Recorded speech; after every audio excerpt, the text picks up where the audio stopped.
Bear with me, I know this sounds crazy. 2 weeks ago, I woke up in a hospital bed. They told me I was in a car accident. I don't remember the crash, just a blinding flash of light. Since being discharged, things have felt wrong, not just slightly off, deeply off, like the world is wearing a mask and I'm the only one who can see the seams. Little things were off at first, easy to dismiss. But today, something happened, something I can't explain. And now I know for sure, whatever this is, it isn't just in my head. This is real. And I'm scared as fuck. At first, nothing seemed too weird. I'd never spent a night in a hospital before, so waking up in a sterile, fluorescent-lit room was bound to feel unsettling. I brushed it off.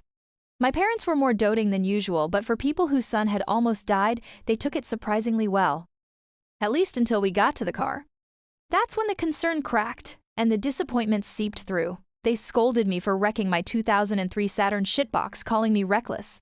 The words sounded right, worried, even empathetic, but something was off. My mom's face kept shifting, like she couldn't settle on how she was supposed to feel. My dad, though, he barely moved. He sat rigid, staring straight ahead, as if turning his head wasn't an option. But I could feel him watching me. His gaze lingered in the rearview mirror, heavy and cold. Each time I glanced up, I'd catch his eyes for just a split second before he snapped them back to the road. But I knew he never really looked away. After the sixth time, I stopped looking away too. The mirror became a silent one-way standoff as I waited for him to scold me through it again. He didn't so much as glance at it for the rest of the drive. It was a short drive. None of this was cause for concern, really. Nothing that followed was all that crazy. But when we got home, I felt a shift. Coming from the harsh fluorescence of the hospital and the golden stretch of road outside, I wasn't prepared for the cool dimness of the house. It wasn't dark exactly. Mom always kept the shades open, she liked the light, but now they weren't quite shut, just not open enough. Like someone had hesitated halfway and left them there. My family didn't linger. After some pleasantries, Mom disappeared into the master bedroom, Dad went back to work, and I was left alone on the living room couch. I popped a Tylenol, took a few hits from my pen in the bathroom, and settled in. The rest of the day was mostly silent, aside from the occasional sound of Mom's bedroom door opening and closing. I wasted time scrolling on my phone, barely aware of the shifting sunlight until a beam stretched across the room and hit my eyes. I turned from my pillow to the armrest, bought myself another 20 minutes. Then another beam crept up, warming my feet like some kind of passive-aggressive warning from the sun. All right, message received. I sighed, peeled myself off the couch, and mumbled, "Fuck it, you win," before dragging myself to my room. I was asleep before I could think too much about it. The week that followed was unusual, to say the least. It was summer break, and normally I'd be stocking shelves at Walmart or messing around with my friends. But doctor's orders were pretty straightforward. You've got a concussion, don't be an idiot. No standing for long periods, no heavy lifting, no unnecessary risks. Fine by me. I got a doctor's note, a couple of weeks off, and a temporary escape from the joys of minimum wage labor. It wasn't the end of the world. Part-time jobs come and go. For now, I just had some headaches and a free pass to lay low. Better that than risking something worse. Whether it was from dreading work or from one of my friends intentionally checking a basketball into my skull because we're over-competitive degenerates. I didn't really care to go outside much. The weather hadn't been as sunny as the first day I got back. Clouds hung low, thick and unmoving, like they were pressing down on the neighborhood. Even when the sun did break through, it was this weak, watery light that barely seemed to touch the ground. It just made staying inside feel more justified. So, I did. I moved the Xbox from the basement to my room. Normally, that would have been a no-go, but if anyone asked, I'd just plead the concussion card and call it a win. No one even commented on it, which felt strange, like they should have, but didn't. I just holed up, gaming, eating, zoning out in front of Skyrim lore videos in the living room, whatever. Aside from family dinners, I didn't talk to my parents much. The conversations at the table were dull, barely conversations at all. Dad was working later than usual, often slipping away right after eating. Mom was around. I knew that much. I heard her. The bedroom doors opening and closing, the creak of the floorboards when she walked, the soft shh of her feet brushing across the carpet upstairs. But I barely saw her. Not in the kitchen, not in the living room, not even when I grabbed snacks at night. Come to think of it, I don't think I ever saw her downstairs. Aside from dinner, some groceries spoiled, which was weird because Mom was normally on top of that kind of thing. When I pointed it out, she took me shopping, which was actually kind of nice. I got way more say in what we stocked the fridge with than usual. That was a win. But as we wandered the aisles, I noticed something. People were staring at me. Not in a casual, passing way intensely. Like they were trying to memorize my face, or maybe like they weren't sure what they were looking at. Each time I caught someone, they snapped their head away like they hadn't been watching at all. But the feeling stayed. Not a single person looked like they could hold a normal expression on their faces. It was like they shifted through raw emotions during the most mundane tasks. I began to feel in danger. And worse, I started to notice something else. As Mom and I passed people, I swore I could hear them pivot to watch me after we walked by. I never actually saw it happen, but I could hear it. The soft squeak of a shoe turning, the faint rustle of fabric shifting. I wanted to ask Mom if she noticed anything, but the words stuck in my throat. If she hadn't, I'd sound crazy. If she had, I didn't want to know. I tried to shrug it off. I'd been a complete goblin for the past week, barely keeping up with shaving, and yeah, my facial hair was patchy as hell. Maybe I just looked like a mess. Maybe I was imagining things. Whatever. When I got back home, I hopped on Xbox, made plans with some friends for later in the week, and told myself I'd get cleaned up by then. Everything was fine. Everything was fine. 2 days passed. Nothing noteworthy, just my growing awareness of how off everything felt. Mom was moving around more. At least, I think she was. I'd hear her footsteps, soft shuffling noises that always seemed to stop right outside my door. The first few times, I brushed it off. Maybe she was just passing by. Maybe she was listening for signs that I was awake. But the more I paid attention, the more it felt deliberate. The house was dim, sure, but my room wasn't.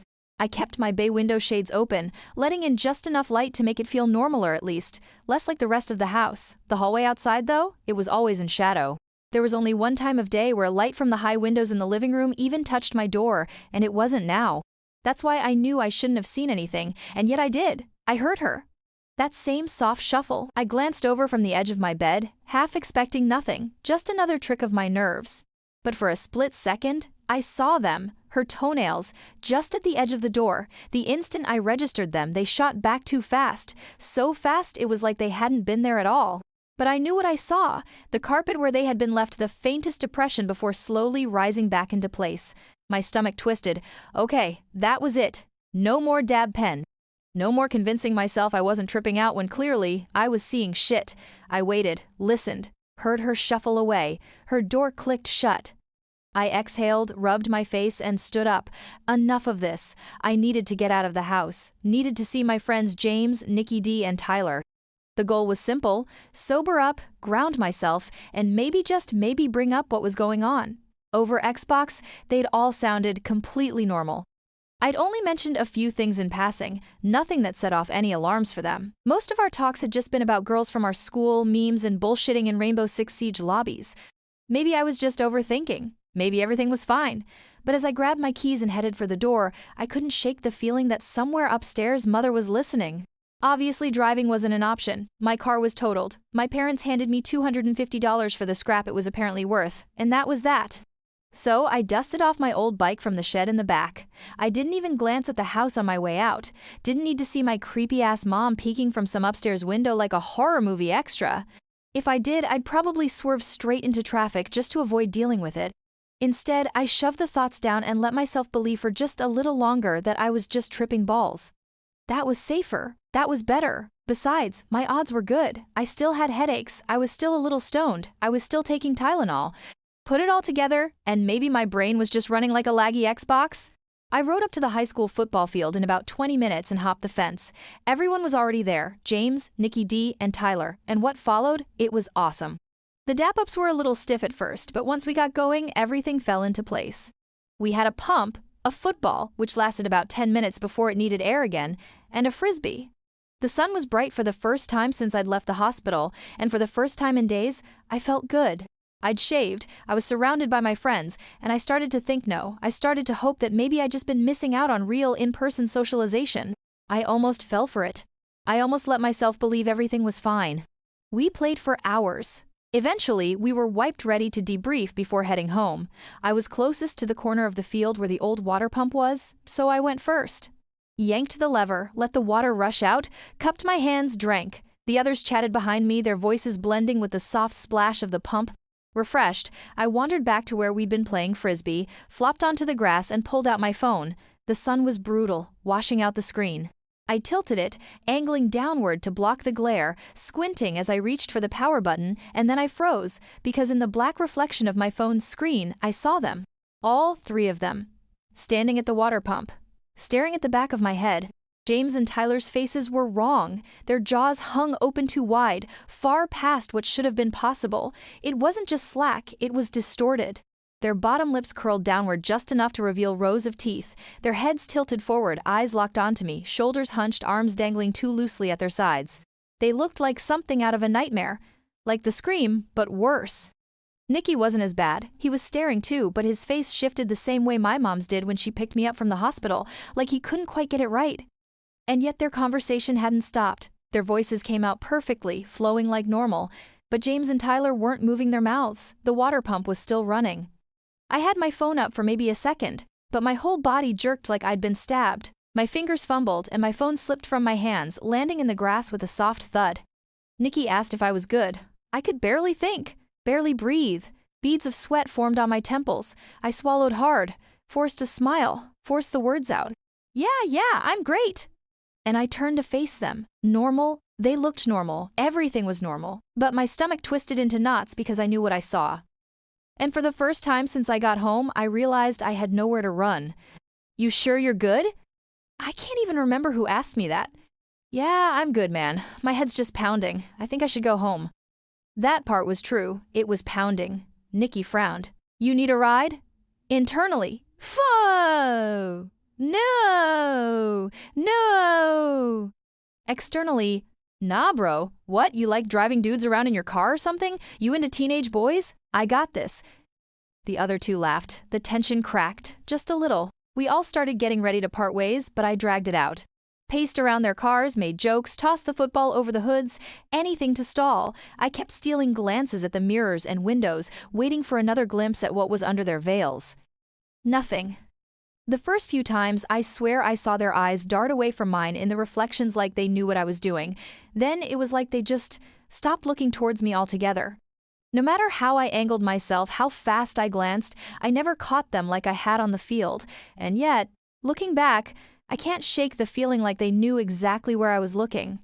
Like they had just found ways to stare at me from difficult angles without me ever catching their eyes. I'm just glad they let me go home. I don't know what the end goal is, but I feel like I'm being bled outplayed with before I'm eaten. I managed to steady my breathing on the ride back. As I pulled up to my house, I veered toward the spare garagian old detached structure barely used except for storage. I figured I'd leave my bike in there for now, just so I wouldn't have to linger outside any longer than necessary. I wheeled up to the side door, gripping the rusted handle. The lock had long since broken, and with a firm push, the door groaned open. Dust and stale air hit me, first the scent of old cardboard and forgotten junk. The space was dim, faintly illuminated by streetlights filtering through the grimy windows. I rolled my bike inside, careful not to trip over scattered tools and warped furniture, when I froze. In the center of the garage, right where it shouldn't be, was my car. Perfectly intact, not totaled, not even scratched. My breath caught in my throat. I took a slow step forward, fingers brushing the hood. Cold, real, tangible. The last I'd heard of this car, I was being told it had been wrecked, scrapped. My parents handed me $250 and said that's all it was worth, so why was it here? I circled to the driver's side and peered inside. The keys weren't in the ignition, but they dangled from the dash. Something was off. The seat, normally adjusted to fit me, was pushed all the way back, like someone much taller had been sitting there. A low tremor crawled up my spine. The car, despite being untouched, was covered in dust. How long was I in the hospital? Doesn't matter. It was getting dark. I did a quick fluid check, ran my hands over the tires making sure it'd be ready if I needed it, then jogged back to the house. But the second I stepped through the front door, it hit me again. Rapid, aggressive shuffling, door slam. Then, in a voice too casual, too normal to be real, "Honey, you missed dinner. Want me to heat some up for you?" "Nope." "It's okay, Mom. I'll handle it." The living room television was blue-screened, casting a sickly glow over the open floor plan. I didn't dare mess with my parents' setup. At this point, they had to know I was onto them, and I would do nothing to disturb the peace. I grabbed some snacks from the fridge, went straight to my room, locked the door, dug out my old iPod Gen 6 from middle school buried in a shoebox and set it to charge. For a while, I just sat there, listening. It was too quiet. I FaceTimed the iPod from my phone, hesitating, debating whether I should even leave my room. The upstairs layout was simple, 4 rooms. Mine was first on the left at the top of the stairs. My parents' was last on the right. At the very end, a closet where we kept detergent and towels. My bathroom was the last door on the left. The plan was simple, a strategic iPod drop-off during my next bathroom run. I executed flawlessly, waiting for the next round of patrolling before slipping out. I cracked the closet door just enough to give my iPod a view down the hall, plugged the charger in beneath the bottom shelf, and left it there. A hidden eye. A way to see what my parents really looked like when they thought no one was watching. I almost regret this decision. It seemed fine when I got back into my room and locked the door. I quietly angled my dresser in front of it, wedging my desk chair as tightly as I could under the handle. Too much move-empt. I heard my parents' door fly open, slamming into the inside wall of their bedroom. By the time I grabbed my phone, she was already there, standing at the end of the hall, facing my door, swaying. She was past the weird shifting face that Nikki had. Whatever this is, there's stages. Her jaw wasn't just distended, it was stretched beyond its limit. The skin pulled so tight it dangled with every sway of her body. Even from here, I could see the bags under her eyes. Not just dark circles, but loose, sagging folds that drooped to her upper lip, exposing way too much dry pink eyelid. Her hair, thin and patchy, clung to her scalp with a greasy sheen from the glow of the living room television and the dim light spilling from the master bedroom. Her arms didn't hang, her elbows were bent at stiff, unnatural 90-degree angles, shoulders hunched forward, wrists limp, long bony fingers dangling. The only way I knew it was my mom was the pajama top. It clung to her sharp, skeletal frame, stretched over the ridges of her spine, hanging loose around her frail shoulders. She leaned in, pressed against the door, her head tilted slow, deliberate, like she could see through the wood, tracking exactly where I was. And then, a whisper. "Honey, are you awake?" Her mouth didn't move, lips stretched thin, jaw unhinged and frozen in that grotesque slack-jawed state. But the words came any perfectly clear, perfectly human. "I know you're up, honey. I just heard you moving." Yeah, I just moved some furniture around. I didn't like where my television was." A pause. Then, the whisper again. Perfectly clear, perfectly human. "Can I see?" My throat tightened. "Tomorrow," I lied. "I'm naked right now. I don't want to get dressed." "Please, please, please work." I was frozen, my face glued to my phone screen, not daring to look away from the grainy FaceTime feed. My breath barely made a sound. Then, finally, "Okay, tomorrow then." As she spoke, something shifted in the farthest, darkest corner past the stairs. At first I thought it was just shadow, but then an arm, thin, brittle, dangling down from the ceiling like a puppet on cut strings. Another arm followed, then a body, slow and deliberate, lowering itself down the wall. My stomach turned to ice. Dad. Did he ever even leave the house?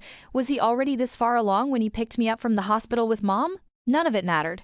He moved with absolute silence, clambering up the stairs as Mom whispered one last time, "Good night, son, I love you." Then Dad shuffled past her.